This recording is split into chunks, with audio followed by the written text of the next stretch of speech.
Alright, bit of a change of plans today. I was going to record a different video, but people were talking in the Discord about the yellow boxfish. So I'm going to move this particular run up the edit order since it features the boxfish.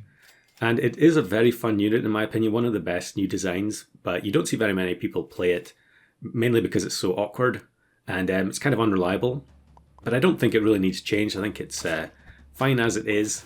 It's okay to have units that are not ridiculously OP, but they do have a use in certain situations. I'll put the ability for the boxfish up on screen when we get to the later turns and I actually buy it. It is a tier 6, so it's going to take a little while to get there. So we're starting off with the frigate bird Bigfoot start. And I've also got Axe Handle Hound. I'm not sure why. I guess I was probably just mixing things up a bit. Or maybe there was some specific opposing team that had duplicates in the early turns that I was trying to beat. However, now we're on turn 5. We have 0 trophies and 3 hearts. So yeah, that particular decision did not work out. We get the Bigfoot level up. Caterpillar or Gelada. I think, yeah, I don't know why I even had Caterpillar in the pack. It's one of my least taken units. A lot of the time, my early turns I'm going to be losing. So sacrificing hearts to get 1 free level up from Caterpillar really doesn't feel like it's worth it. There, the Axe Handle Hound did get to go off in that previous turn. I think they had 2 frogs.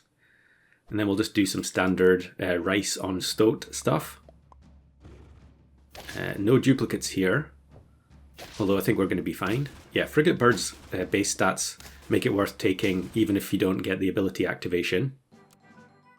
So level up Axe Handle and we get Sea Cucumber and Blobfish.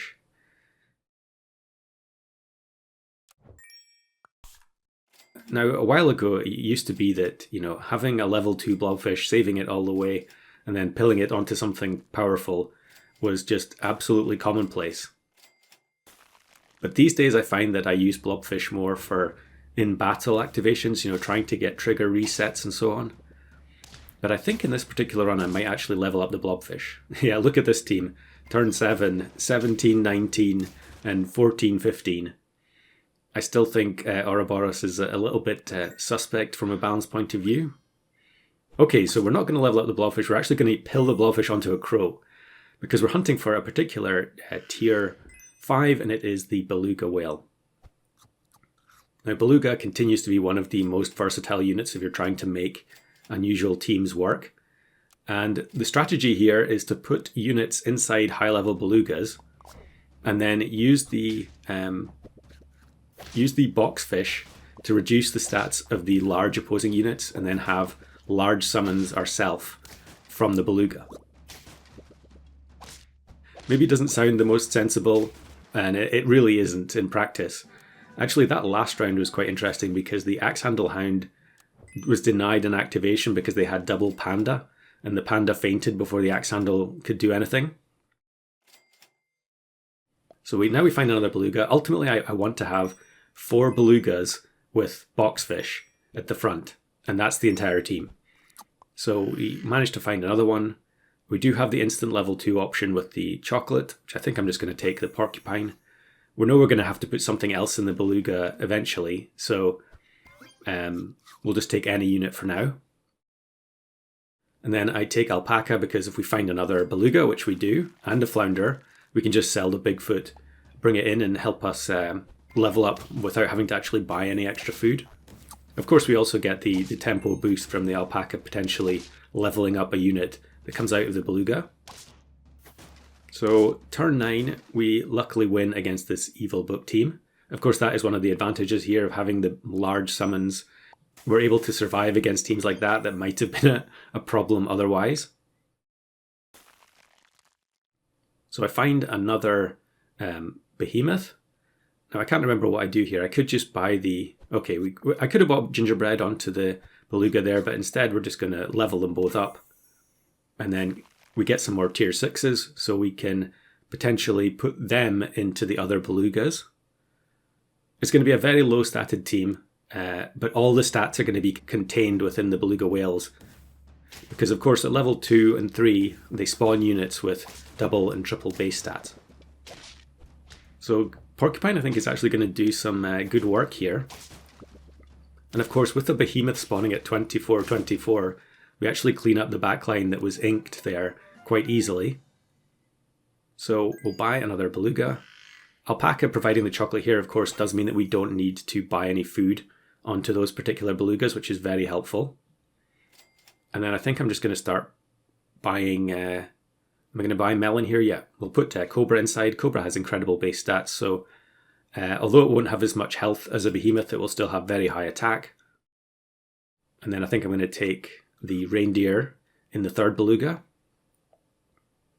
Probably just Hydra or Spider here. Even though we do have these 3 large summons, our team is still pretty weak without the Boxfish. We need the Boxfish to deal with any units that are already maxed out, which at turn 11 there probably aren't going to be that many 50-50s on the go. At least not full teams of them.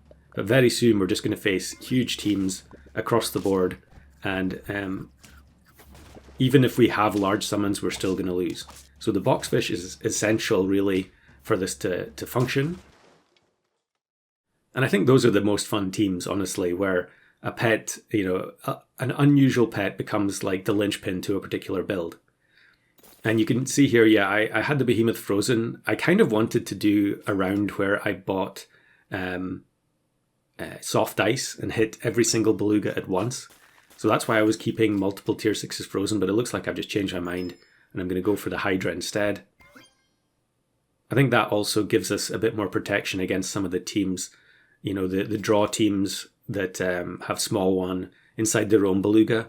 Being able to spawn units at like a second level of iteration does make a good amount of difference. So 36-36 Behemoth appearing out of the beluga. Very powerful, especially against their Whale Shark, which can't hold any equipment. So I take another Crow level up. We get Reindeer or Cobra again, so we can upgrade one of these belugas. And that actually gives us a chance to find the Boxfish as well.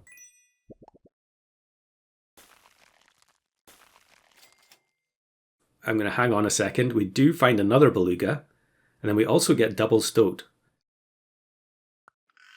So I think what I'm going to do here is buy the chocolate, and then I'm going to take the stoats for next turn, or at least one of the stoats.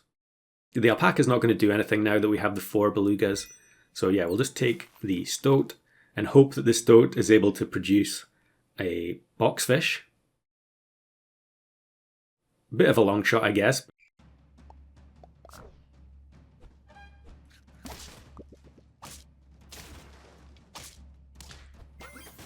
Strong looking team here.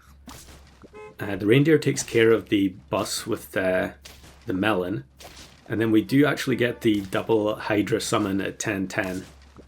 And reindeer melon again is going to win it for us. So this type of team can be pretty powerful against certain opponents. And there we go. We sell the stoat, we get a Boxfish. Yellow Boxfish, faint, set, attack and health of the most healthy pet from any team to 20. So now you can really see what the purpose of the belugas is. They are there to be powerful units that basically protect our own stats from the Boxfish.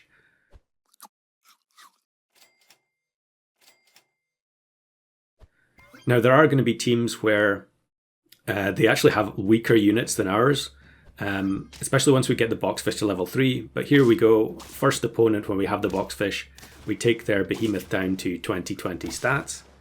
And again, the beluga spawns are going to take care of the remainder of the squad. And we can also put Mushroom on Boxfish.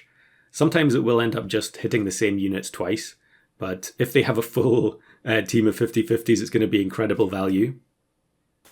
Unfortunately, we can't get to level 3 here. I'm not sure if I already have the achievement for it or not.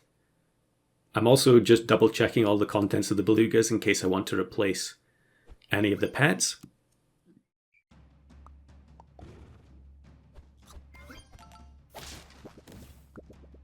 Now here, the Boxfish does hit the opposing team, so it's an axolotl spam team with Brain Cramp plus Ox, which sadly is very common.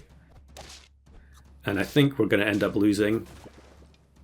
yeah, there's not really much you can do against teams like this. I guess, to be honest, their stats, I mean, we reduced their stats so heavily, but Lemon is incredibly powerful, and the Axolotl ends up surviving at the end. So hopefully we can get to level 3 now. We have one extra turn to find it. And yeah, I'm still obsessively checking the contents of the Belugas in case there's anything I want to replace. Maybe another Hydra would be better than Reindeer, I don't know. Okay, we're thinking about it.